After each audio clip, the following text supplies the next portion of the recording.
বান্দার সমস্ত গুনাহ মাফ করে দেন।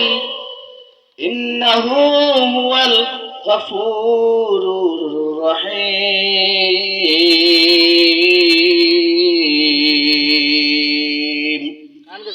নিশ্চয় রব্বুল আলামিন হলেন অতি ক্ষমাশীল, অতি দয়ালু।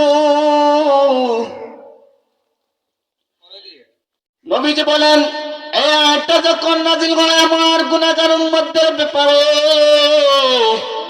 তখন আমি রহমতের নবী এত পরিমাণ খুশি হয়েছি, যদি দুনিয়ার সব কিছু আমার হাতে দেওয়া হতো তবে আমি এই পরিমাণ খুশি হইতাম না। যখন একটা নাযিল হয় আমার গুনাহগার উম্মতদের ব্যাপারে, তাইলে কি বুঝতে পারলাম? আল্লাহ তাআলা বলেন, হে আমার বান্দাগণ, তোমরা যারা অন্যায় করেছো, অন্যায় কাজের মধ্যে লিপ্ত রয়েছো, তোমরা আল্লাহর রহমত থেকে নিরাশ হয় না। নিশ্চয় রব্বুল আলামিন তার বান্দার সমস্ত গুনাহ মাফ করে দেন। তাহলে কোথায় চলছে বাবা?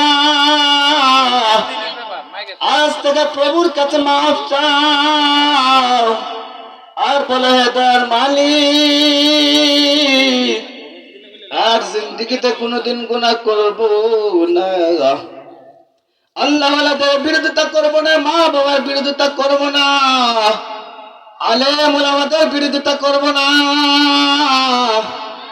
আল্লাহ আপনি যদি আমাদের গুনাহ মাফ নাই করেন, তাহলে আমাদেরকে গুনাহ মাফ করবে। কারণ আল্লাহ আপনি নিজেই বললেন, উদউনি আস্তাজিব লাকুম।